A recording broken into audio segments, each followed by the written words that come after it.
On episode 27 of Out of Play Area, the Game Developers Podcast, I sit down with a good buddy in arms from my days at WB Games Montreal, James Kane. He's a game designer and QA manager over at Raccoon Logic, based out of Montreal. We talk about his journey into the industry, where he worked up through QA, let alone even finding that that was even a valid career path. We talk about how he made the change and jumped into WB Games Montreal, where we got to work together. We talk about how he transitioned to Typhoon Studios, where he latched on to being part of a scrappy indie team of pros, where he got to wear multiple hats, and he got to put his game design studies to use on Unreal, where he worked on Journey to the Savage Planet. We talk about what it was like getting acquired by Google Stadia, and then reforming up as Raccoon Logic. Please welcome, all the way across the border from the sub-zero climate in Montreal, Quebec, Canada, James Kane. Let's start the show. Bienvenue. Welcome to the Out of Play Area Podcast, a show by video game devs for game devs, where the guests open up one-on-one about their journey, their experiences, their views, and their ideas. No ads, no bullshit. Join us as we venture far out of the play area with your host, seasoned game designer, John Diaz. What are you drinking, friend? So I got myself some Four Roses single barrel Kentucky straight bourbon whiskey. That seems like it's a special thing to you. I was in Tennessee visiting my mom because she lives out there. And her husband just likes himself some good whiskeys. Mm-hmm. And he was like, hey, have you ever had this? Because it's from Kentucky, like right next door. And I was like, no. And like every bottle is like signed for where it came from, everything. It feels a bit more personal. And man, it just goes down so smooth. It's no burn. It's just a really good whiskey. When I think Four Roses, I don't know why, I picture that building in Montreal on the canal. Yeah, I know. And weirdly, you can't get this alcohol in Montreal. If I ever want it again, I have to go to Ottawa to get it. I think maybe it's because there's no French on the bottle. I have no idea. I'll do it. You got to localize. Otherwise, Quebec ain't having it. But it's a really good whiskey. It's just super smooth. It's like a nice chill nights whiskey. You take it with ice? Oh, yeah. Got quite a bit of ice. Especially in the summer. Yeah, especially because we're in a heat wave right now. So, I mean, all the ice helps. Yeah, buddy. All right. Cheers. Santé. Mm-hmm. Feels like it has been forever since we had like a happy hour Fridays up in the Warner Brothers Tower over in, what's the name of that? Is it Barry UCAM? Yeah, that's the name of the Metro stop. Yeah, Barry UCAM. And then up in the WB place, that was Central Perk. Named Perk. After the Friends Cafe. Mm-hmm. That's special, man. I got a bunch of family that they love Friends. We're always having the discussion, like, is it Friends or is it How I Met Your Mother? And I'm definitely team How I Met Your Mother. Oh, man, that's a tough one for me, honestly. Like, they're both good in their own ways. Exactly. For me.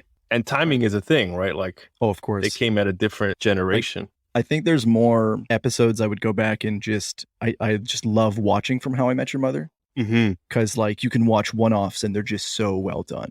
And I feel like Friends has a few of those, but Friends, most of them are more like build-up episodes, right? Like, oh, it takes like 2 or 3 episodes for the big impactful thing to happen. So it's harder to just drop someone into a random Friends episode when they don't know context. Whereas How I Met Your Mother, it seems pretty simple. Each episode can stand alone as long as you know the characters. Yeah. Yeah. I get you. It's been too long, but at the same time, it feels like no time has passed. Yeah, it's been a hot minute. So much has changed. Where are you at today? Oh, today, well, recently announced, I'm at a new studio in Montreal called Raccoon Logic. It's a lot of like ex-Typhoon guys who started up a studio again after our fun round at Google. But yeah, so I'm going to be a junior designer and the head of QA. Okay, so a hybrid role, but it makes sense if it's a small team. You wear multiple hats. Yeah, Typhoon was the same thing, but it was the opposite. I was head of QA and a junior designer. So I did like a little bit of design work, and my main focus was to lead their QA because they were so tiny. They just needed someone who had pretty good knowledge. And now it's like the role reverse. It's like, hey, they need someone to help a bit with QA to get it started, but I can finally do the design I wanted to start doing. Okay, so more design than QA, whereas on Typhoon, it was more QA than design. Yeah, I think at Typhoon, it was probably like maybe 75% QA, and now it's going to be more 75% design. But it really depends, right? Like if they get to a point where it's a huge crunch and they need a lot of help QA style, I will put the design on the hold because it's more, I'm just there to help at the beginning, right? So I'm there, whatever capacity they need me. And they got some pretty good rock stars on that team. So my design skills are a little low, but my QA skills are pretty damn high. I love how you always approach it. You're always willing to learn. And to be fair, designers, once the game is already set, we turn into QA. right? So Yeah. at the point in the project where I imagine, right, a company hasn't even opened yet, you're going to need design. There's not going to be much QA. And then as the life grows. QA is interesting at the beginning of a project, though, because you just want to make sure that you can showcase your build to the team without it breaking, right? And that's all it's going to be. I feel like early, a lot of people silo their work and then just like throw it in the build, like on like a Thursday afternoon, because they want to show it in like, the Friday show and tell or whatever, right? Yeah. And I find like, when you're farther in production, you don't do as big silos. And like now it's going to be like all the designers can be working on their own maps, doing their own thing. They might not be submitting to the branch. So I got to, make sure that it doesn't break. Stand up those processes and like checkpoints, right? Yeah, it's more, I just make sure they're submitting more frequent than they normally would, just so I can make sure the health stays good. So that's going to be my role as QA there. Just make sure the build's not busted and make sure it's, working so everyone could assess what's going on and, get the ball rolling as fast as possible. I want to ask you what it feels like now that you're building content. How would you empathize with people that are like holding on, not wanting to show anything, don't want to check anything in until it's perfect, you know what I'm saying? But then also fighting your alter ego of like, check it in, rapid iteration, don't hoard anything. The sooner it's in, the sooner we can identify any conflicts. I don't hoard anything. In my design, again, maybe it's a junior thing, but I'm fast. Hell yeah. I prefer to get it in quick and then get people's feedback as fast as possible. Then take like a week to think I did it great and it not be as good as I thought it was and then have to redo it anyways, right? But it's interesting because I have that QA background, I'm really trying to check my stuff as much as I can. So like, say I build a simple quest, I put it in the level. I got to make sure the rest of the level still flows properly. I got to make sure my quest didn't break anything. And then once I finish triggering, I can keep triggering other quests. Yeah. Right. And like, not everyone's going to do that because mostly you make sure your thing works. And then if it works, you're good, right? Mm-hmm. But that's been the difference with like me becoming a designer from QA is I feel like I QA my work a lot. And it's not like I'm even thinking about it. I'm just doing it without thinking. It's second nature to you. Yeah. And it hasn't slowed me down at all. If anything, like I love pushing my work out as fast as I can, still giving it the best quality I can, right? Totally. But I try putting it out fast because I really want to get people's eyes on it. Because I've seen too many times where someone takes 2 weeks and I'm like, hey man, that just doesn't work. Yeah, absolutely. So much can change over that time. By the time you submit, there's merge conflicts. I love it, bro. That takes veterans years to learn, right? So the fact that you already putting it into practice, but you're a veteran yourself. You've been in the game for a while. Yeah, just a different field, right? Hell yeah, you've seen enough wrong to know how to do it right. Yeah, you just see the things, you're like, hey man, this is just going to cause some weird stuff down the line. Let's just fix this now. Or it's also what I found really interesting coming from the QA side.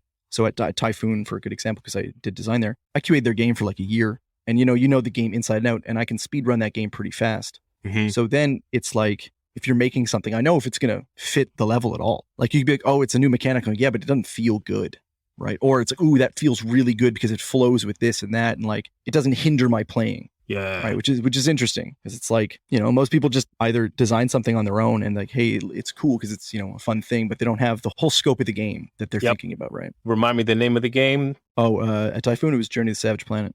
That's right. How fast could you get through that guy? I'm no speedrunner, but I think I get it in like under an hour. Damn. Okay. So there's 2 ways to beat that game. I know it's on Game Pass right now. I've been meaning to get into it. You can either blast off the planet or beat the boss. So there's 2 win conditions. One takes a little longer than the other. So I think the fastest one I can do just to get the credit screen and, I win, I think is under an hour. And then the full game, I think it takes about, if we do multiplayer, because it's co-op, we can do it in about like an hour and 20, an hour and 30. But like, that's just, you have to know where every single thing is, divvy up the work and just blitz. For what you do for someone on the outside being like, hey, what does a QA director handle? What does a junior designer handle? How would you break that down? I'll start with the junior designer because I've been doing it so short. But that side was doing small things. So it was like implementing small quests into the game, placing collectibles, resources, and a lot of tuning. I think for Typhoon, I did like all of the creature health tuning, player tuning for damage and health, things that are pretty simple and don't require me to break the game. And then I left the heavy lifting of like building all the systems and everything to the other designers. And on the QA side, that was managing a team of, we were only 2 people internally, but then externally we had at most, I think 15 and at least maybe 6. So it was making sure internally we were, smoking the builds, making sure that if a programmer had something big they were going to be checking in, we had to create make our own build with that specific change, make sure everything worked perfectly, working with the devs just to make sure that, all their features worked internally before we sent it out to the QA teams to then them do their huge test passes that we'd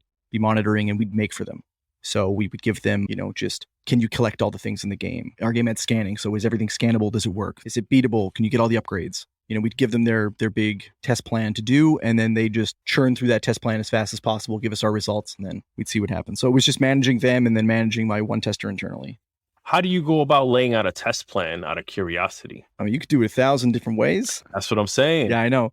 So an example on a Batman game, right? You can make a combat test plan, which is huge because it's basically every single thing that Batman can do, be it every punch, ability, combo against every single enemy in the game, right? So that just looks like a giant matrix of just fun. Yeah, like a spreadsheet. Yeah, across that, it's every upgrade. And then can everything be canceled if you get hit? So if you have a 5-chain combo, what happens if 4, 3, 2 get hit, right? So those are like your combat test plans. Then you have like AI test plans where you can make sure the AI don't break. I've done that working with you. Yeah, buddy. They're fun. So you give us the tools that we need to monitor them, and we there seems to be like a lot of soak tests involved where we'll leave the game overnight perched up. Like Batman's a great example because you can like perch above the enemies, and then we just watch them and make sure they don't break. And that if we come back in the morning, they're still functional. And if you try to engage with them, they work fine, right? That's a good one. Then there's destructive test plans where we'll just say, break everything in a zone, hit every wall. You're checking for, collision issues. Test plan could be anything you can think of, you can turn into a test plan. My test plan for Typhoon was really, what was my smoke test?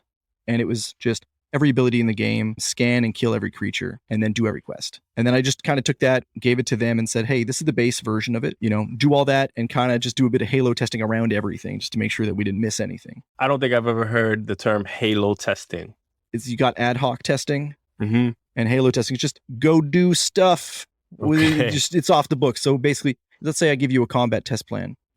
There might be stuff I didn't think about, or there could be stuff that is super situational that may never happen. Like in Batman, you can use a gadget off of a car to kill an enemy, and like that stuff, because it's procedural how some of the world loads. So maybe that stuff would never happen. So I'm like, hey, you're the combat expert testers, go nuts and break combat. Your test plan is your guideline, but some people don't like doing a checklist. Some people are way better if I just say, hey, you do combat, go break it. Yeah. Totally. So we give them like the ad hoc or the Halo testing that they do for the day. Some people really don't like checklists. I personally love them. But for sure. Some people thrive without it so much better because they get super creative.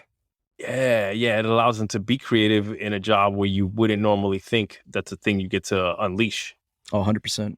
How do you empower that? Or how do you spot it? To be like, oh, okay, he, she, or they are on my team. And okay, they're a list person versus, okay, they're more of like a free reign person. So at WB, I was only a senior there, but I had some control over some people. And we did a lot of test plans on Batman. You would see how people would act throughout the day. Is it someone who is going through their checklist in like 2 hours or a day? Right? Is it someone who likes it? Because some people will love it and they'll say it like, hey, I just finished. Can I have more? Like I'm enjoying this. Some people are like, hey, yeah, it's done. And like that person doesn't want to be doing that. Dead in the face, yeah. But then you have to see because there's a lot of, the publisher wants bugs, right? And the whole point of these checklists is to find the bugs. If I give you the ability to go do your ad hoc, are you bugging? Are you finding useful things? Or are you finding more useful things when you're on the checklist, right? Because art's a big one. Art will have like, hey, bug everything in like zone A, right? And then you go there and it will be whatever severity we say okay, and it could be as low as grass clipping into a wall to, oh, we only want big objects that are higher than your knee, right? And, some people thrive with that, but other people just want to run around and not be stuck in a zone and feel like they're not really moving. Okay, interesting. That makes total sense. If you're a good QA lead, just talk to your testers and make sure they want to be open with you too, because you don't want it to be a crappy job that, you don't like doing. Because there's always going to be a part of it that will be fun for someone. Yeah. It's always slotting in your people in the right spot. Yeah, because some people love looking for those weird art bugs. And they have an eye for it too because they know art. Right? And that helps too. And some people don't. And then you put it on it and you see the huge difference in what they find and how their week goes. Yeah, it's interesting. I've always felt that you were a very approachable person, very open to communicate, give feedback, take feedback, always wanted to learn. And so I find if you were a lead or director or my boss, it's kind of an open door, right? Like I should feel no hesitation to come over and talk to you about like, oh, I want to do something else or I want more of this. I'm curious, how have you felt with your team and having that culture? Oh, I love it. Yeah, I love it. Like I've had bad leads, and I only say they're bad leads because they don't want criticism on what you give them. They don't want you to come talk to them.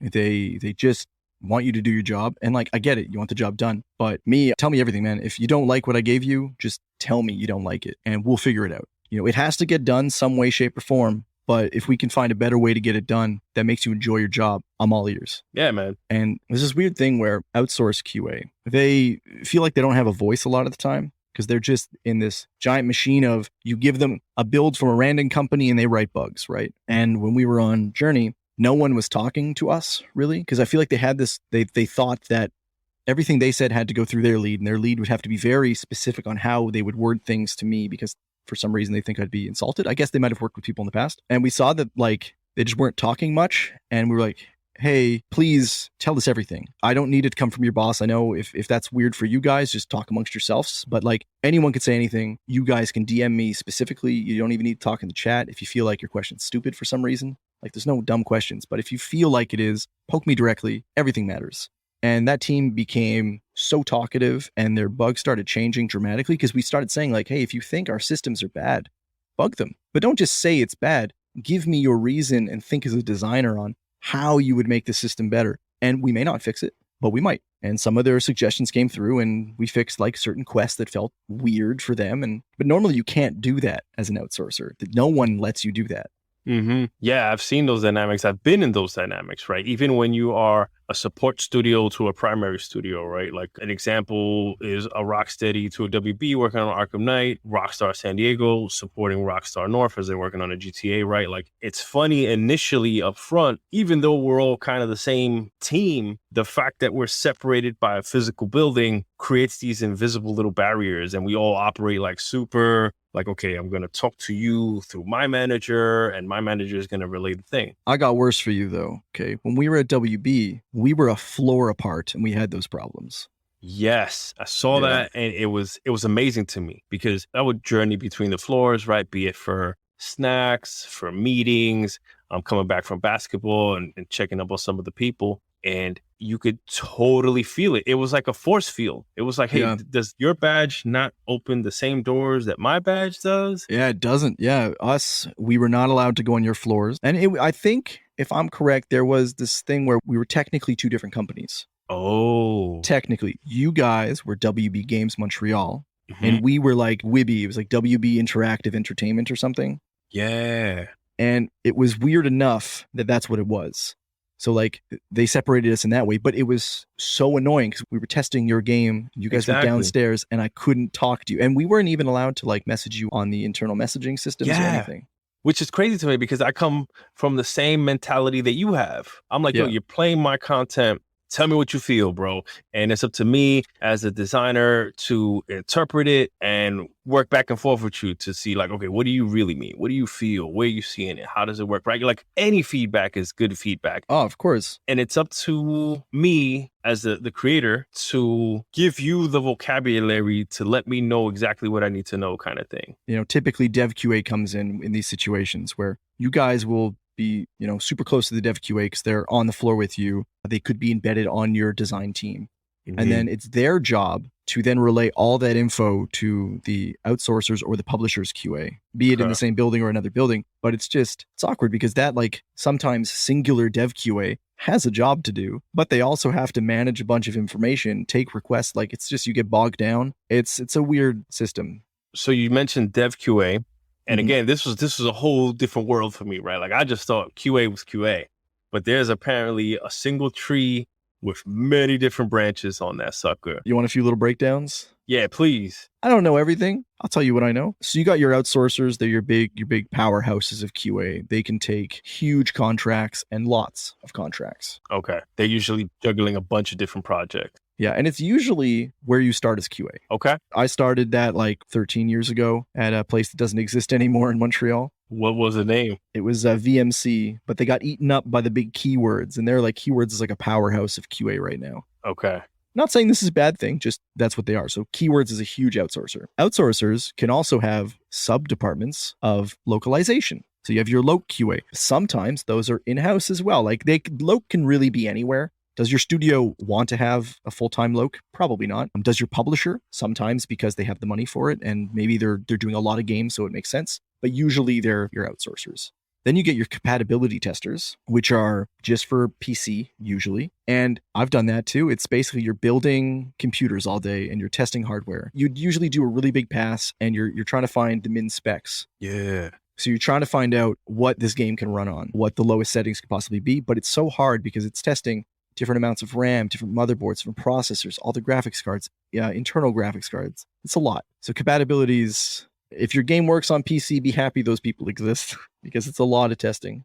As you're talking about this, it makes me think of this amazing platform that is Stadia and all the cloud gaming platforms, right? Where like that X factor is now kind of completely taken out, right? Like, yeah, there was no compatibility testing on there at all. It turns into being more like a Microsoft or a Sony or a Nintendo at that point, right? there's one SKU. Yeah, it's the one build and that's all you need because you're streaming it. Whereas, I mean, Sony and Microsoft are a little bit different now because they have, now it's like, hey, does it work on PS4 and 5 and the pros? Like there's a little bit of testing, but it's normally not that bad because all they're really doing is giving you more RAM usually. So it's just, if it works on the base spec, it will work on the high end spec. But PC is just a whole beast. So yeah, I liked that about Stadia. It was interesting because I really love the idea of, as a dev making something on PC, you don't have to worry about it not working on someone's computer. Right, that was cool. Even in this work from home remote setup, man. Like I talked to a bunch of dev friends and they all test off of Stadia. Like all the reviews are done on Stadia. Yeah, I mean, you just know you're going to get the same performance as the other person, right?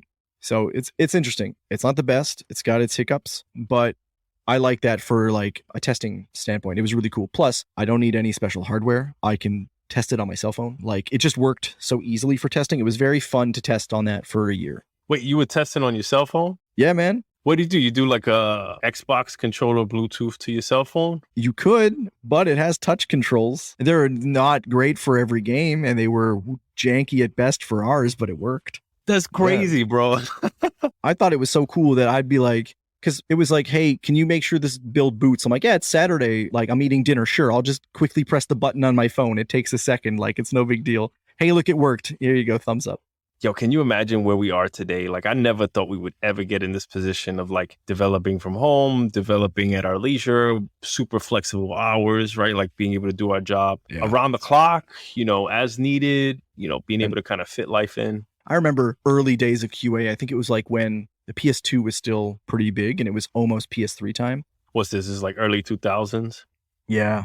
And it was more waiting for discs to show up. So it's like, for people to burn them and bring them to you.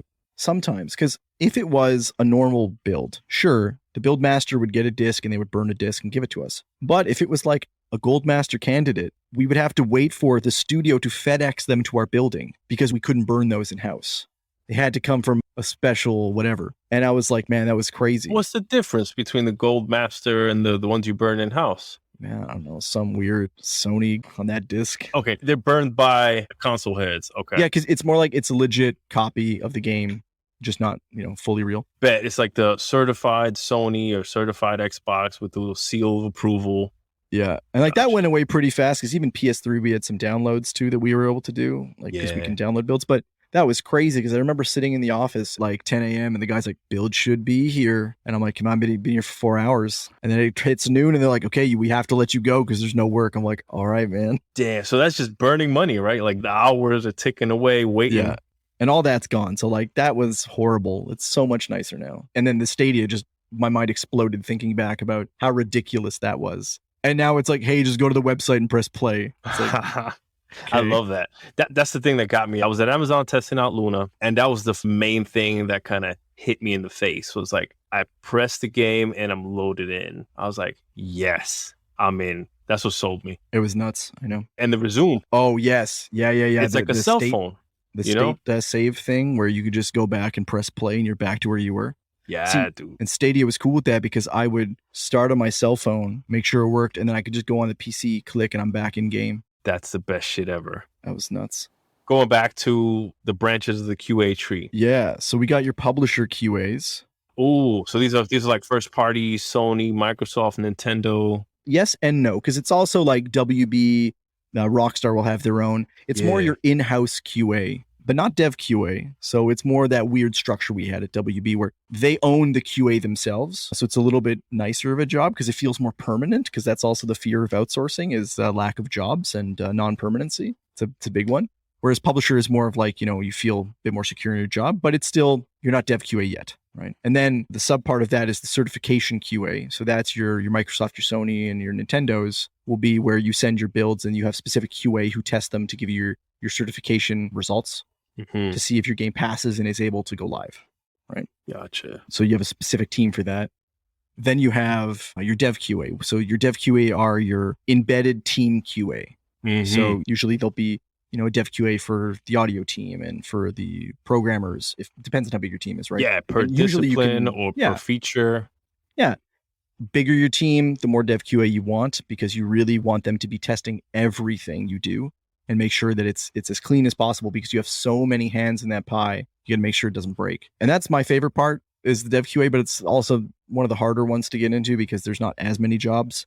Yeah. It's my favorite, man. I mean, it's the one, it's the homies, right? Like, you guys are in the trenches right there alongside us, hearing the pain, helping us conquer through that, right? And troubleshoot. And usually a big proponent in our reviews and all of our meetings, right? Like, we kind of look to you to make sure that the build is loaded. It is where it needs to be, and be able to call out whenever we see something, right? Like, you guys kind of save our asses a lot of times. But like, oh yeah, we've seen this. This is known, blah, blah, blah, right? Yeah, I'll give you a little story for dev QA, because like I haven't been dev QA for that long. I think my first time was at WB on a game that doesn't exist, Metallica. Oh my God, my heart, my heartstrings. That was my first dev QA job. I did like an internal one where I was at a studio and I helped them out, but they didn't treat us like dev QA. They treated us like QA who were literally sitting next to them. It was very bizarre. But this was my first time really doing dev QA work. And I remember chatting to someone on the team who I won't say names. I don't want to call anybody out, but they don't like QA. And they had a bad taste for QA. And we were chatting because there was only 2 of us on dev QA up there. We were like, hey, we don't want to be hated. So like, what's up? Was it you and Christian? Yeah, it was me and Christian. Oh, shout out to that, man. The first 2 dev QA up there. Ooh. And yeah, they were like, QA, you guys just write all those stupid bugs about like grass clipping in walls and stuff. Like, you flutter databases and give us these dumb bugs we don't want, when all we want is the big issues. And then I was like, yeah, man, we don't want to write those either. Yeah. Like, the only reason those bugs exist is because your producer, your manager told my boss that you want like 30 bugs a day per QA. There's a quota. Yeah, man, it's hard to find 30 crashes per tester a day. And like, for example, when we were on Batman, there was like over 100 of us in-house. And then there was another team of over 100, right? So let's say 200 testers a day. They want like 20, 30 bugs each. Even with a game as big as Arkham was, depending on the stage of production, right? Yeah, that is challenging. It was buggy, sure, but like, it's hard. Especially that PC one. The PC, to be fair, wasn't that bad. That came down to compatibility. Yeah, it was like the NVIDIA cards or whatnot. Well, we looked at a lot of those crashes and they were like, there was no graphics card in that system. We're like, that's probably why you crashed. I could see that. I could see that game, the hype level of that game, and people kind of downloading it however they can get their hands on it. Oh, yeah. You're like, whatever, my system can run it. I got 2 gigs of RAM. But yeah, so we were basically like, look, you tell these giant groups of testers they need these bugs. And the threat is, hey, if you don't, you're fired. That's really all there is to it. We'll find someone that will get us 20 bugs a day. So what am I going to do? I'm going to go and I'm going to find my 20, 30 bugs, and it's going to be some crappy art. Right? Like, I don't have time to spend 3 hours looking into a crash, which I'd love to. But if I do, I potentially lose my job. Like, that's a terrifying thought. Absolutely. Like, quotas are horrible. So when we explain that, and we explain like, hey, like we're here to help you guys, however you guys want. And if what you want is for us to do an art pass for you, tell us the parameters of what you want and we'll bug it. If you want an audio pass or an AI pass, we'll do it. Just tell us what's the minimum bug you want. Because if you don't say anything, we're just going to treat it like you want everything and we'll bug everything. We'll get the big ones out of the way, but then we're going to go granular and go small. But if you tell us, like in Batman, it was don't bug anything below the knee. Anything clips below the knee, we don't care because it's too small. Yeah. And it's like, cool, tell us that. Like, if you don't tell us that, we're just going to start. And like, we don't want to get like 4,000 invalid bugs in a day. It looks really bad, right? And I feel like a lot of devs don't know this. Their producers and their managers know this stuff, but the devs don't. So the devs are the ones that get swarmed with all these bugs, and they just get this weird perception of QA, and they just like writing crappy bugs all day. That's why I bring you on to the show. I bring on to the show to drink with you. But the second thing is I bring you on to the show to set the record straight, man, and let people know who may not know that these are your marching orders as they come down, right? And very often they are this made up figure that seems to make sense on some spreadsheet of like, hey, I have these many bodies, and if I ask them for this many bugs, odds are 10% of those are going to be super important and, we're fixing kind of thing. Yeah. Or it comes from another weird point where it's a dev plays a game one day and is like, hey, this area is real buggy. Why aren't QA doing their job? That happens. And then they're like, hey, the producer found 9 bugs. Everyone who plays should be able to find 9 bugs. And that's how a weird quota gets imposed. Yeah, that makes sense. Producers are often kind of like in there trying to earn their paycheck. Yeah, but then what the producers don't get is like that build will never see dev QA because the dev QA are going to bug it first. And like, it's just this, it sucks, man.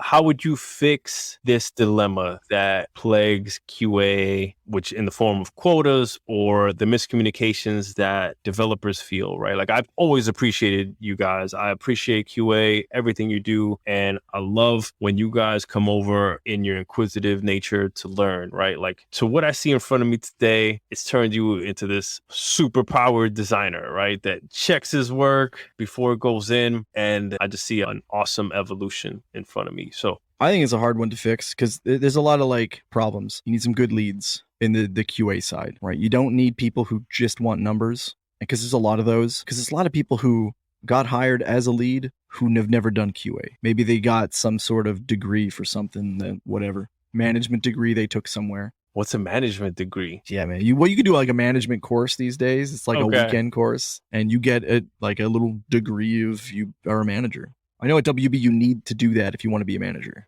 Oh, shit. Yeah, crazy world. But I mean, I just feel like, or some people get promoted really fast for reasons. Yeah. But you just don't want people who only want numbers. That's tough. For sure. And then those people just have to have real talks with the devs. And the devs have to be open with it too, right? Because then you're talking to the producer on the dev side, right? And that person has to be not, again, just about the numbers. And that's the big problem. Don't just be about the numbers. Be about the quality. Yeah. But I get it. Like, if you see that it's been a week and there are 0 bugs come in from your QA team, there's probably a problem, right? And that's another thing. Like, bad thing, as I told you, outsource QA, it's like people are worried about losing the job. It's also pretty low paying. Oh, shit. Yeah, so super volatile, high turnover. Yeah, but people also just want to get out of it. No one wants to stay QA because the pay's bad. And that's a big problem, because if you're like, hey, I'm going to be QA so I can be a designer because there's a path there. And a lot of people do that path. But that shouldn't be your reason for doing it.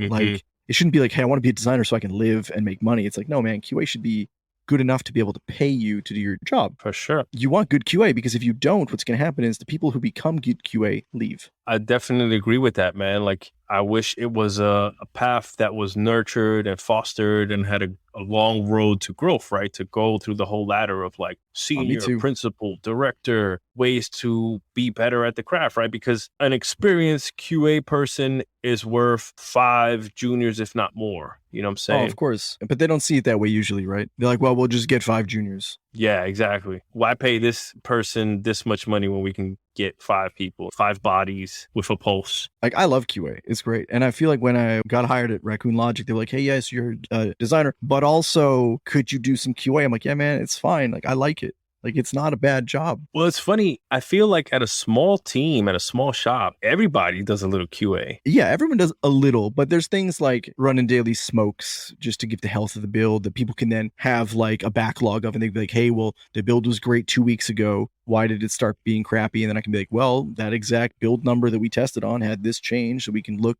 quickly and start seeing what broke, right? Super valuable. Whereas, yeah, everyone on the team could check their stuff, but you want someone on the team to be giving you guys and gals and people the info, right? Yep. So yeah, I feel like it sucks that we don't get enough respect, because, man, we're just doing our best.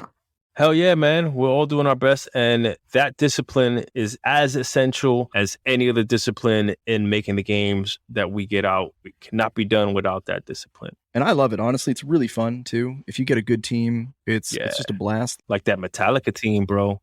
Metallica team was fire.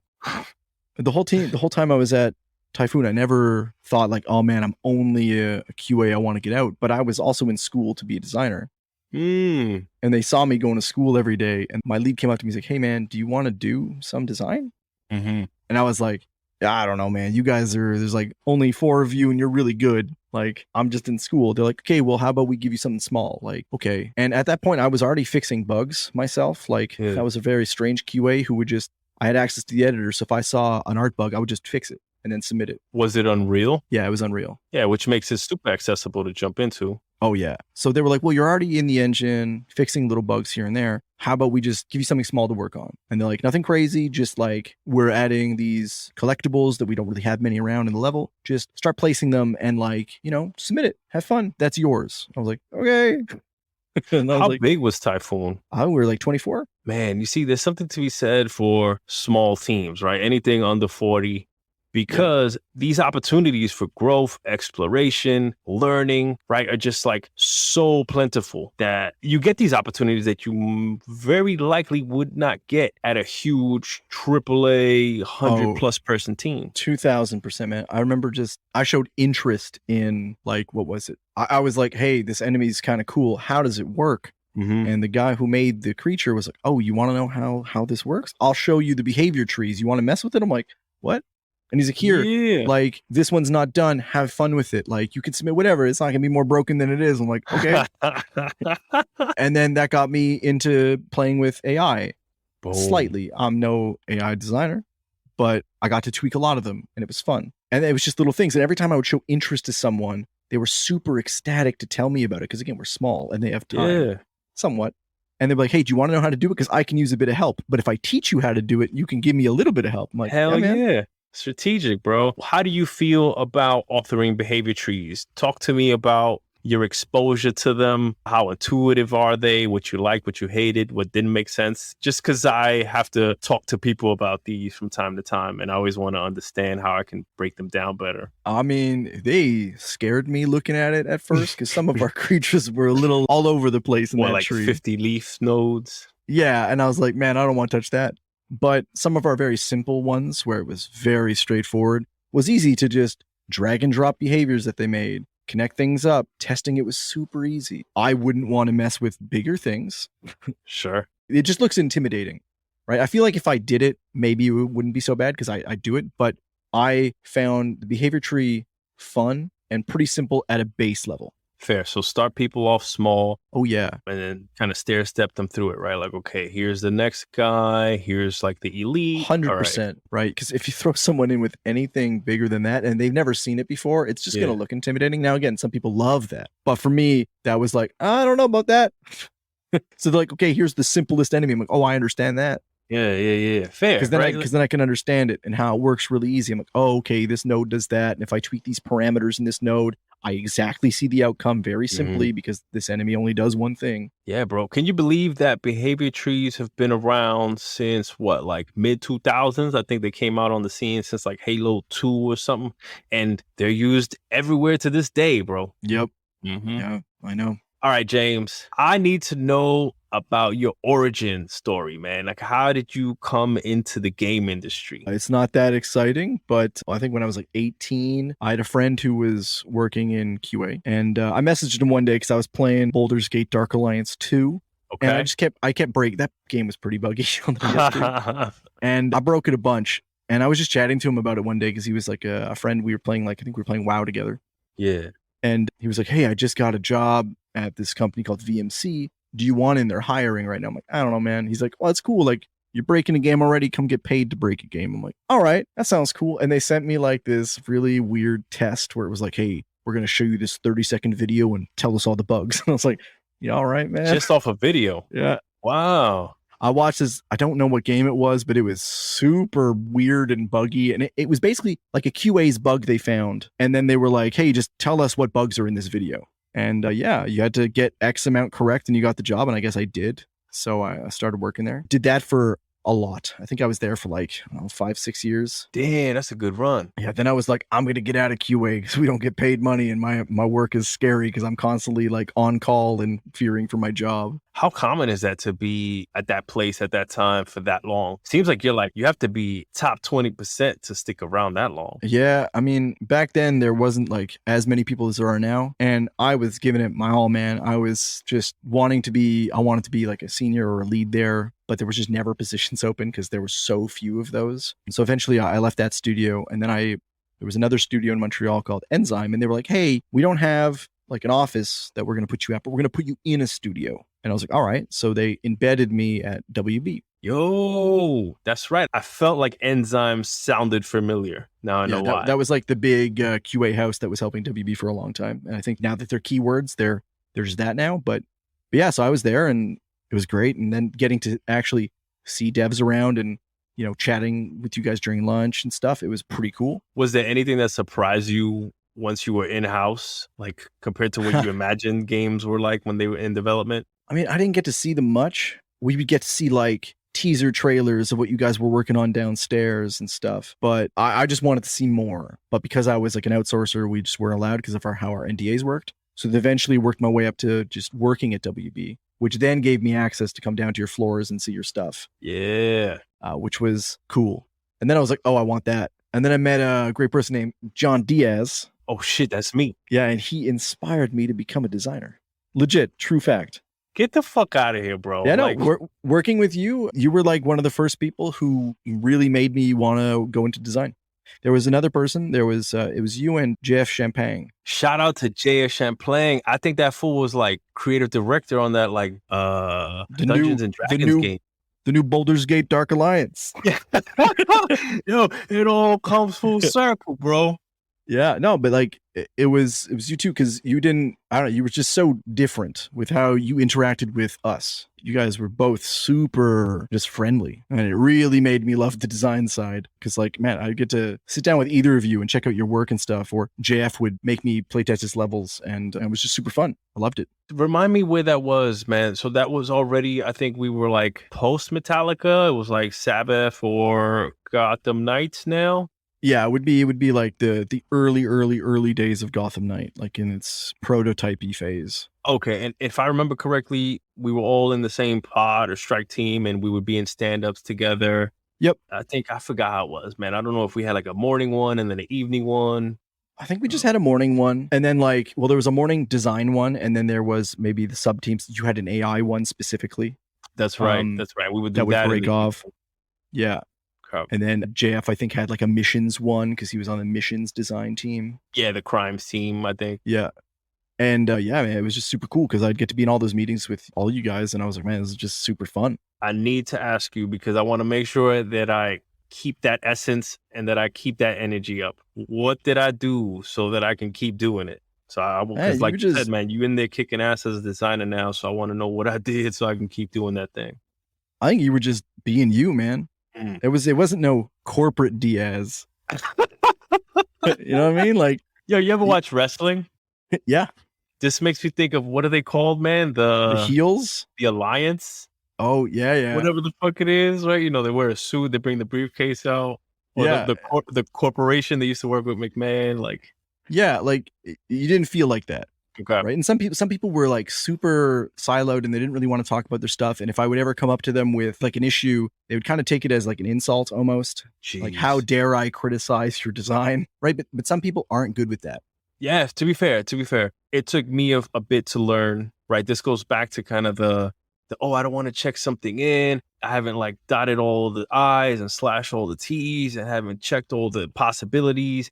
I'm unsure. I'm insecure. I'm not ready to be criticized, but you know, what we learn is fuck all that. We're all trying to make a good game. The sooner you get it in, the faster we can iterate, right? Like everybody knows it's going to not be perfect. It's going to be broke as hell, right? Yeah. And I think you and Jeff were just the most real people on that team. And I felt like anything I would come to either of you with, you actually actioned on or would take me seriously, right? I mean, you know, you're a veteran, bro. You got great eyes. You have a great sense for how games should work, right? Or when things are off, right? So it'd be stupid of us not to have listened to you for sure. Yeah, but just a lot of people don't. A lot of people don't. Crazy. I find more designers do. Okay. It's harder to get through to a lot of the programmers. Interesting. because at that point, I literally don't know the programming. True. I just see there's a bug, and then they're always like, well, it's not my bug, man. Go away. You bring up a good point, to be fair. I think there's times where I don't get through to programmers as well, man. So you and I are in the same boat.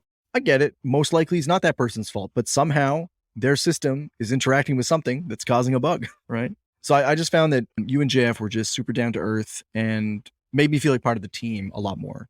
And didn't make me feel like I was QA in the team. Okay. Right? You guys made me feel like the team. All right. So the moral of the story there is make people feel like they're part of a team. Yeah. Just try not to just make them feel like they're not. Like, especially with QA, like just don't be like, hey, QA person. I've had people say that on the teams, like, hey, QA, come check this out. I'm like, man, I have a name. Yeah. Like, that's rude. Oh, crazy. But yeah, just be nice to people. Hell yeah, I like that. As crazy as that sentence has to be. Be nice. Don't be a dick. There you go.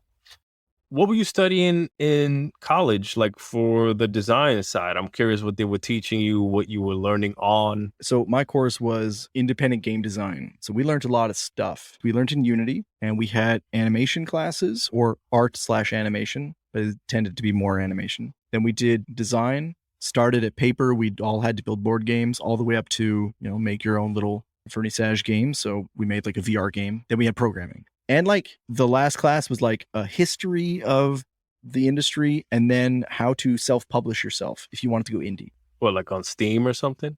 But more just how to, like, if you want to, how to kickstart, how to get a publisher, how to promote yourself properly. More of that. So that's pretty sweet, man. I didn't get that when I went to my curriculum. Shit. Yeah, well, this was supposed to be a class to, if you want to be an indie dev, you have every tool, if you finish this course, to publish a game. Smart. Was Osama your teacher? No, but he like was the coordinator for the class. Okay. Meaning what? He like built the curriculum? Yeah, and like I think he was in charge of the teachers and stuff. Yeah, I think. But that was cool because I was also working with him at the time. So I was like, hey man. Yeah, guess, dude. I'm in this now. But he was great. You got like free office hours while you're at work. Pretty much, yeah. I got as much Osama as I wanted. Yeah. But yeah, so it was basically, how to be a pure indie team and how to self-publish. And some people from class are doing that. They're 100% making their own titles and they've been working on it for like a few years and they're doing great. Whereas some of us, because of our teachers were all like in the industry. They were from like Ubisoft or something.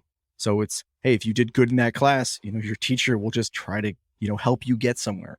Or we had a really good way to get mentors because, your teachers knew people in the industry, which was super great. What was the name of the school? This was at Dawson. Gotcha. It was a short 2-year. It was great. Wasn't anything crazy. I would have preferred Unreal over Unity, but Unity was cool because at least it forced us to learn programming. The C#. Yeah, because you have to. Can't do anything without it, really. I like that. I would have preferred Blueprint because it would have been faster. And I was just more comfortable with it. But I mean, Unity was good to learn. Do you think that learning C# has made you a better visual scripter, aka Unreal Blueprint? I still suck at Blueprint, but yeah, it did help a lot because at least I understand what's happening. Yeah. A lot more than if I didn't. Like, because I think before I went to school, I was like, man, Blueprint looks confusing. Like, I don't understand anything. Then you get there, I'm like, oh yeah, okay, I wrote that. And I understand. Yeah, it makes perfect sense. I always have a sense that people jump into Blueprint prematurely. And if they were to kind of pseudocode what they're trying to build, like, okay, I need the animation so that I can play it. And then I want to stop it at this point, on paper or as if they were writing C# and then take that into Blueprint. I think they would have a much better time. But yeah, each their own. The only thing I really loved about Unreal is that if I wanted to get something done really fast to show someone an intention, I could just build it in the sequencer so fast. Is that their like little matinee cinematics tool? Yeah. It's so good because if I just want to show you my intentions really quick, I can build something in the sequencer and have it all play out where when I'm running into things and doing stuff, things happen. And I did no coding at all. I didn't touch the blueprint at all. I can do it in like minutes and I can show you what I want. If you think that looks cool, then I can worry about actually making it so it works properly. That's powerful, man. I mean, for people out there not understanding, right, I would give them the visual of, hey, put me in a mocap suit with cameras where I can act out exactly what I want you to see. And it just loads up like instantly, right? Like, yeah. But on top of that, the sequencer's also like, hey, when I run into this trigger, which you just make a tiny little trigger that has like when you enter in, which is the easiest thing you can do in Blueprint, right? You'd be like, hey, when I do that, I want this wall to just vanish, to give the intention that like, hey, I finally did the thing, or I killed the enemy. When I walk into this zone, the enemies die, which is me killing them. When I walk into this next zone, I progress, the wall crumbles. Yeah. It's like it's gonna look rough, but like I can show you what I want really fast. And visually it looks nice versus like saying it to you, right? And I didn't realize how much I loved that till when we were doing some prototypey stuff at Stadia. And that was just so fun because I didn't realize how quick I can get my design across without having to jump into the Blueprint. Walk me through getting the offer at Typhoon. What was the interview process like and how did the opportunity feel? I think I applied to Typhoon when they went live. So like when we were at WB, I applied for them when I saw their studio come online. Then I heard nothing. And it was like 2 years later. And then randomly I got an email from Reed. He was the CEO, I think. Or just he was like our old VP or president of Warner. Yeah, then he basically ran Typhoon. And he was like, hey, I saw you applying to be the lead. Come in for an interview. And I'm like, yeah, all right. Sure. 2 years later.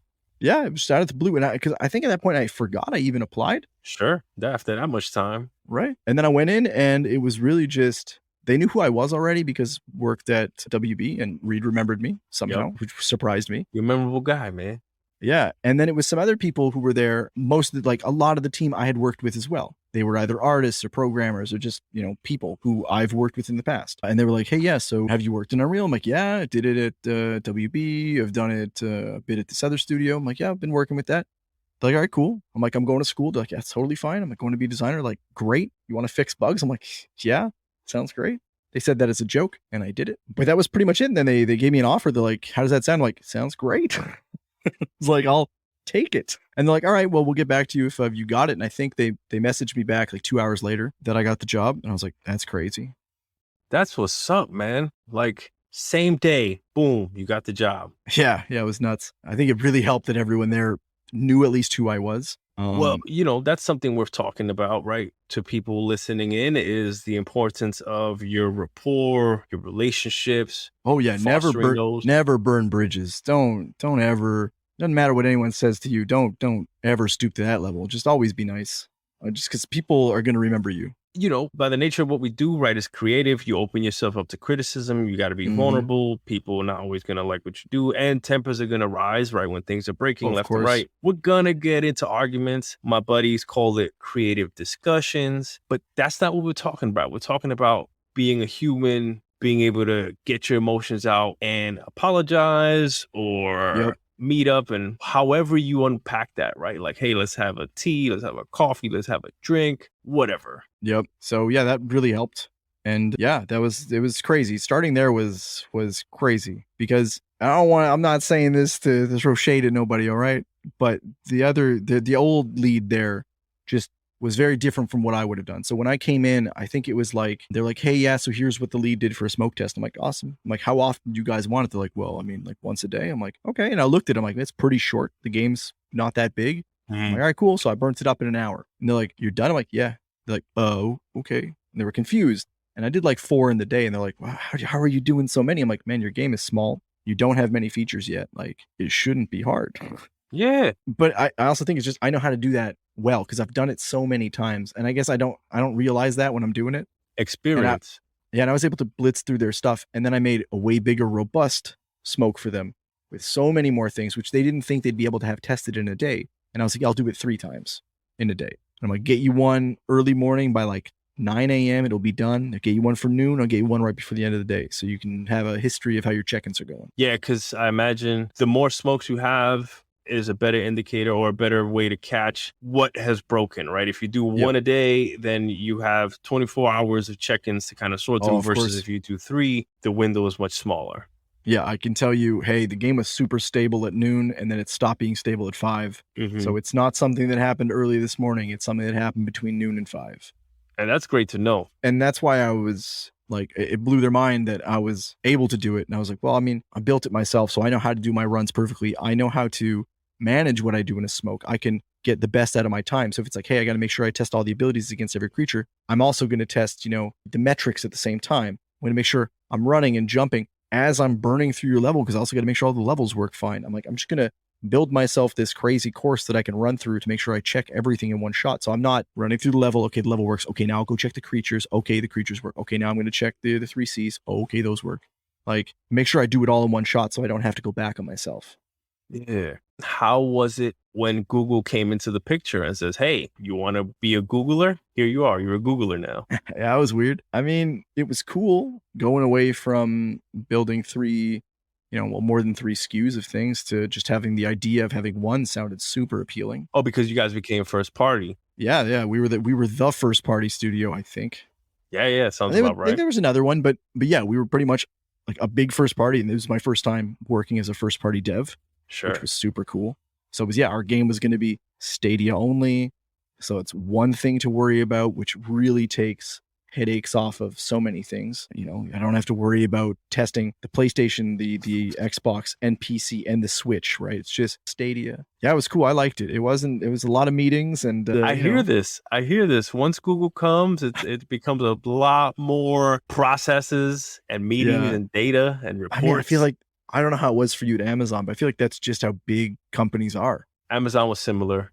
I found myself in a lot of writing, a lot of reporting, a lot of data, and a lot of check-ins, man, like validating any crazy decision or assumption. Right? In games, there's a lot of gut in games. Amazon and Google don't operate off the gut, man. No, I mean, I didn't see it that bad from my side because, again, I was just the designer, so I don't know what my bosses saw. But for me, it was more just Google-specific meetings or Google-specific talks we had to go to because it's just Google-wide things. Oh, okay. And there was just so many of them. But I think it was also because it was COVID. There was this bonus layer of just weird at the studio. There's a lot of learning, right? Like just information sharing, knowledge gathering, knowledge collection. Yeah, because we're a small little game studio. We know how to make games. It's fine. But I feel like these meetings weren't for us. They were for the people who have never thought of working from home because they need to be in the office with other people. But we just got caught up with it because we were part of Google. So it was a roller coaster, but I liked it, honestly. You liked it?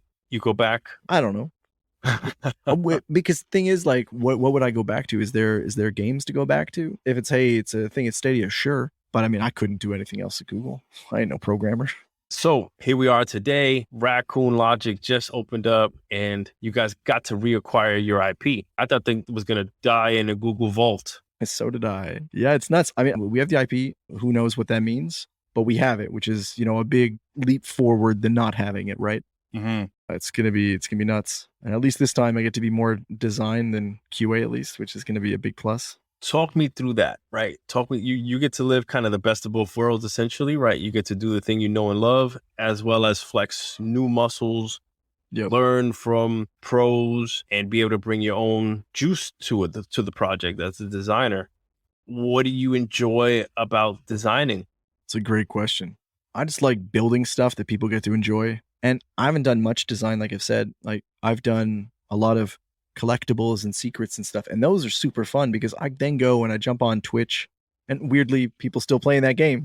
Yeah, people like the Journey to Savage Planet. And I love watching them interact with my content that I've put in. Yes. Because it's so fun. Like, ooh, do you actually like my quest? Because people at work tell me they do, but is it really good? Or it's like, ooh, did you find that collectible that I'm watching you come up to? Like, do you find it entertaining? I'm sure as I grow and get to do bigger and better things, that's just going to be even more of a fun feeling afterwards. Mm-hmm. But right now, like, it's so enjoyable doing that. And that's really what I want to keep doing. I just it sucks games take so long to make. Yes. But that's all I want to see. I just want to see people interacting with the content I'm building and just, see what happens. I like that, bro. And yeah, for sure, all the streamers out there, we get to get that feedback like right then and there. Oh, yeah. To see the things that we can only see on the dev floor from our own team, right? And we're all kind of, to be fair, we play it a certain way. So people in the wild play it very differently, in a way that you never could have conceived of on your own. Oh, yeah. Well, trust me, I know. But it's interesting. I was interviewed for a speedrun thing for IGN. They did a speedrun of Journey to Savage Planet. It was like me, Alex, and our community manager, Dennis. Alex Hutchinson and community manager, Dennis. But yeah, it was awesome because they were like, oh, does this hurt you to watch people break your game? Like, no, I find it so fascinating. And they're like, oh, you're the QA. You don't find that weird? I'm like, no, this is the best part. Like, the game's not breaking. They're able to beat it. And they're doing it in like 12 minutes. It's so cool. Damn. We didn't want to fix it internally. One of the speedruns did get fixed, but we didn't try to fix it. It just so happened to be like an auto generation of like LODs that broke something. Oh. And then when it got fixed, it sucked that it got fixed, but we weren't trying to fix it. We don't want to take any fun away from the speedrunners because it was so cool to watch. Totally. Like, how cool is it that someone is dedicating so much time to beating your game the fastest, right? Like, that's just cool. It helps the game live on, to be fair, right? There's this whole world of speedrunners trying to min-max and learn how to be pixel perfect at a game. Yeah. So for me, that was just like, oh, super fun to watch, man. And that's what I want to see more of, like, from streamers as I start doing more design. Like, I just want to see people engage with it. I don't care how you do it. Like, you want to speedrun it? Have fun. I love it. You want to show me how you can break that thing I spent a year making? Do it. Yeah. Like, it's just going to make me grow as a designer. That's all. Just like QA has so many different branches, so too does design. Is there a particular area of design that intrigues you the most? Or where do you see yourself like 5 years from now as a designer? Where would you like to be? That's a good question. At the moment, I'm just kind of vibing with like a generalist designer. I know I don't want to be a level designer. Systems design sounds really fun. AI is intriguing, a little intense. I don't have the John Diaz mindset. I'll write a book for you, bro. Thanks. I read it. But yeah, I don't know where I want to be yet. I haven't had enough time to play around with it. Okay. I just know that when I watch people do level design, I'm like, that is never going to be me. Hey, that's a big learning point, right? Know the thing that is not for you. That's a huge learning point. I love seeing it, and I love seeing people who can do it well because it's so cool. But my brain does not work like that. For sure, man. Like, a game is only as good as the space you get to kind of create in, you know? Yeah.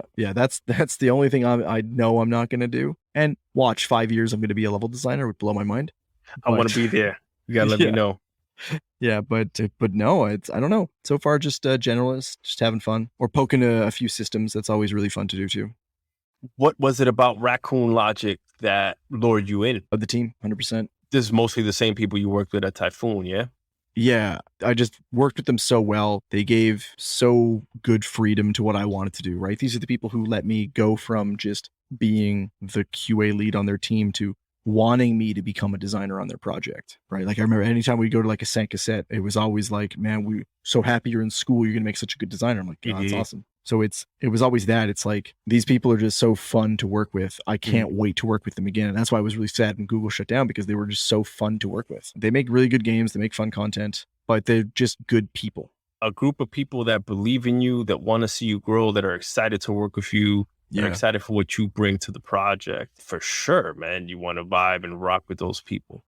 Yeah. So that was really it. Like, why would I not want to be with that team? Right. I get it. Makes sense to me. All right, James, I'm going to hit you off with the lightning round. You ready? Yeah, go for it. What's the last game you finished? I think it was the new Ratchet and Clank game. Oh, that's a good one. Yeah, what was it? Rift in Time or something? Yeah, that you can get a lot of design lessons. Yeah, and that's one of my favorite studios, period. Insomniac. They make such gorgeous games, but I think that was the last one I finished. I've attempted to beat a lot of games, but that one sucked me in over the weekend and I couldn't get out. That's why this question is pretty powerful, man. Like, with all the options that we have on how to dedicate our time, it's few and far between the game that compels you to complete it. Yeah. Dope. What's the last book you read? It was called The Art of Game Design. By Jesse Shell? Yep, that's the one. Oh, yeah, that's a good one. That's a big boy. That's a staple. That was the last book. I think every designer told me I just had to read it. Yep. That guy. So, yeah, I think I read it during school. It was great. Anything that still persists in the memory from that book? No. You apply it day to day.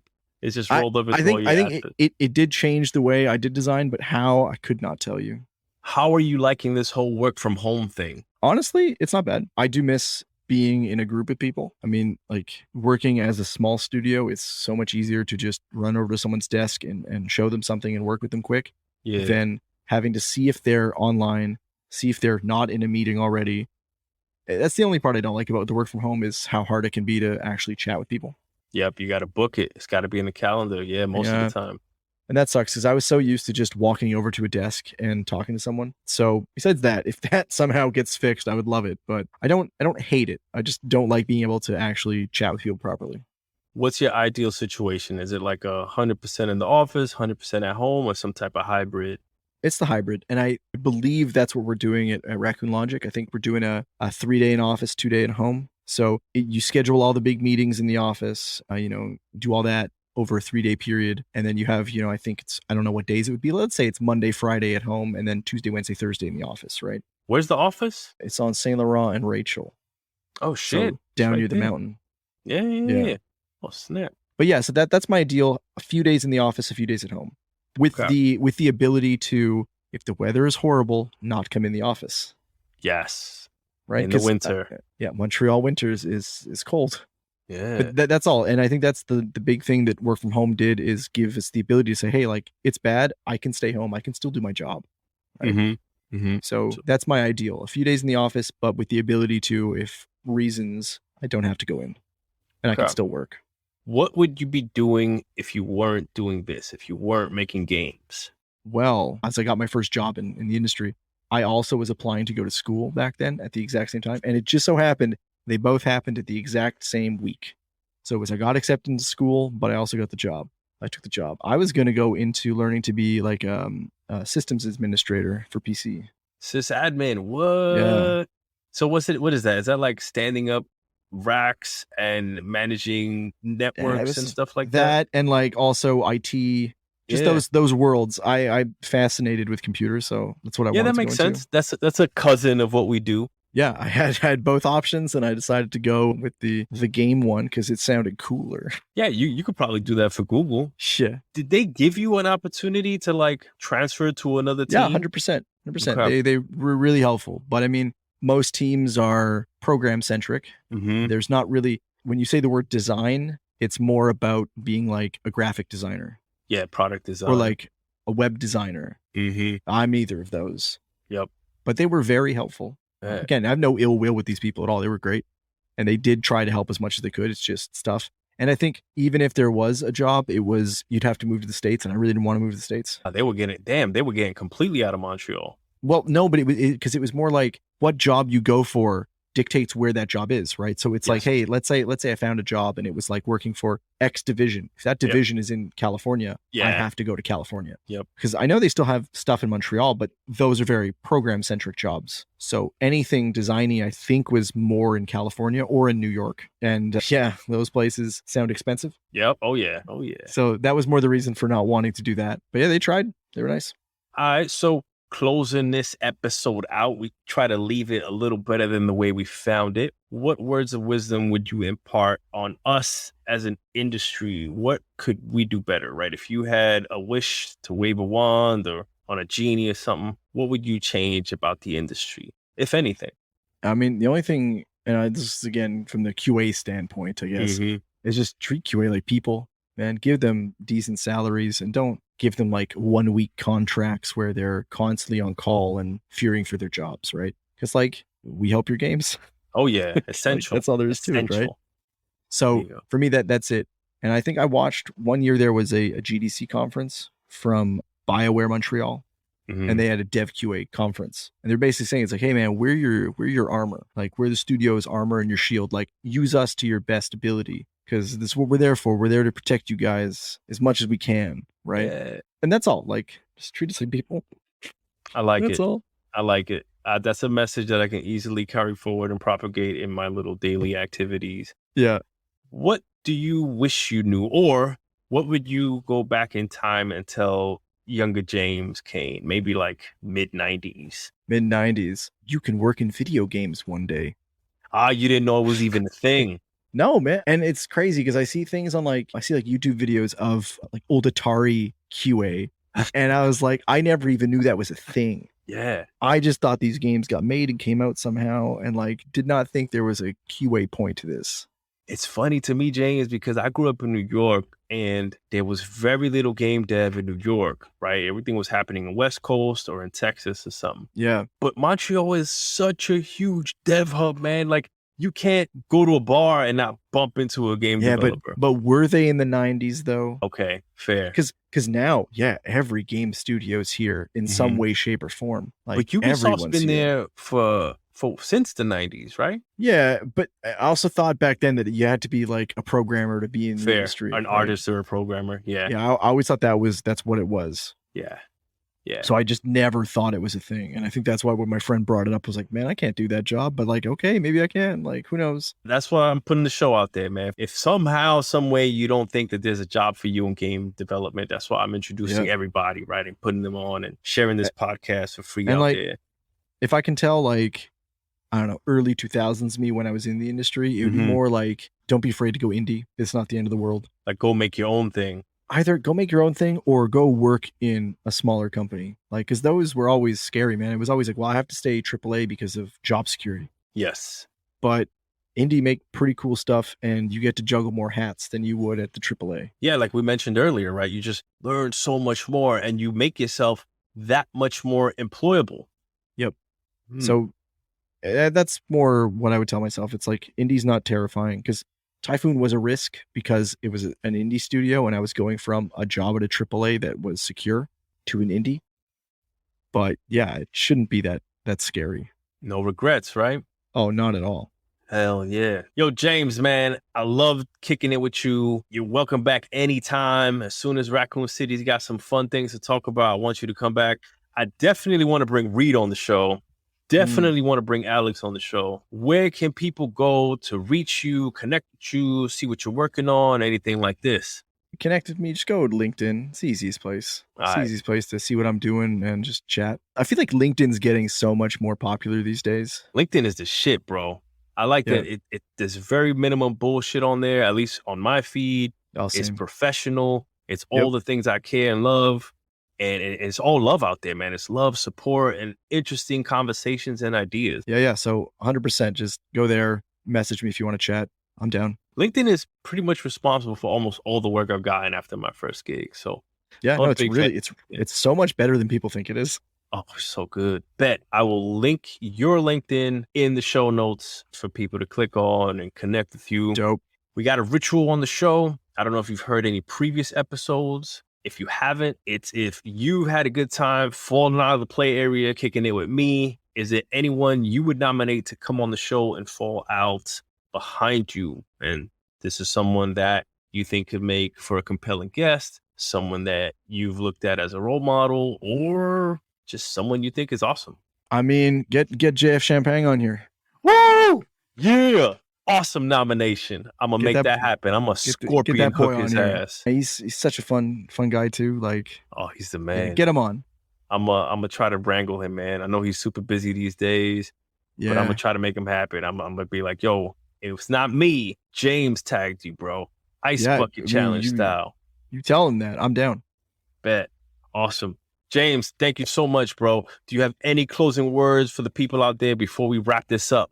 I just love QA, man. That's about it. Like, love QA. Put the hearts up. Yep. Send them out like that. Send a Slack. If you're hearing this, send a message to your local QA. Tell them how much you appreciate them. Oh, 100%. No one does that. There you go. You make a difference. Like, you do that, you make their year. Let's normalize showing love to your QAs. Yeah. All right, James. We out of here. Ciao, Mr. Diaz. One of my favorite things about this show is just hearing the perspective of people who are coming onto the dev floor for the first time. It's just so refreshing hearing the first time perspective, especially as you become a jaded veteran developer. We can forget what it's like, that we have pretty special careers and that we should not take them for granted. People would honestly kill to do what we do. And that's what I like capturing and sharing, the insides of the industry. It's glamorous, it's tough, it's taxing, but it's so damn worthwhile. As long as you're working with great people who give a shit about the product and the team. I always say, whatever you're doing, learn the engine or the editor, take initiative to learn the tools, and use them in whatever way you can to help the team.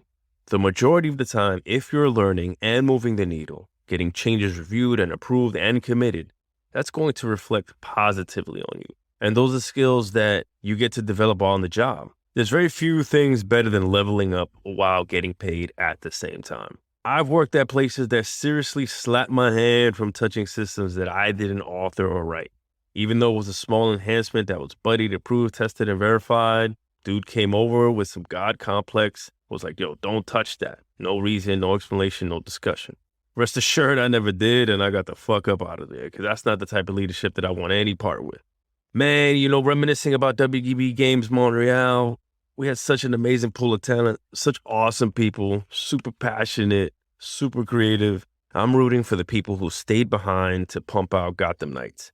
But for the rest of us that made the tough decision to leave and jump ship and go on to push out other games, I love connecting with them. If there's one guarantee in this wild industry is that it's very likely that we may very well end up working together again someday. Lastly, be nice. Remember James Kane's words, be nice to your devs, be nice to your QA. Let your fellow teammates and QA know today how much you appreciate them. And if there's any way that you can help make their life easier, or even take an interest in how they want to grow and help foster that. Better teammates make for a better development cycle. On episode 28, debuting the week of GDC 2022, I'll sit down with the speaker behind 1,000 Hours of Difficulty, How Destiny Builds Systemic Challenge, and a dear old friend and mentor in this tech design space, a fellow outlaw to the end, Alan Blaine, a principal technical designer at Bungie working on all things Destiny. We go through his vast journey coming up from Pasadena, working on Thrasher Skate, his time as an electronic artist at Westwood in Las Vegas, working on Warriors for Rockstar Toronto, and then making the jump over to Rockstar San Diego, where he was a huge part in building out that design team for that Game of the Year award-winning Red Dead Redemption 1, as well as helping us get our footing on GTA 5 and more. Make sure to follow us so that you don't miss out on that episode. Thank you for listening, devs. If you found this episode informative, I ask that you pay a link forward to a developer to help grow our listener community. If you're a game developer with a story you think could help a fellow dev out, please go to outofplayarea.com and click on the Calendly link at the top to meet up. Please make sure you get approval from your manager or studio's PR or HR team beforehand. Out of Play Area, the Game Developers Podcast, releases new episodes every other Monday on all the major players, including Spotify, Apple, and Google. Please make sure to follow us to see what developer falls out of the play area next time. I'm your host, John Diaz. Until next time, devs, stay strong, stay true, stay dangerous. Mega Ran, bring them home. Flight attendants, prepare for takeoff. Cabin crew, please take your seats. We are now about to enter the out-of-play area.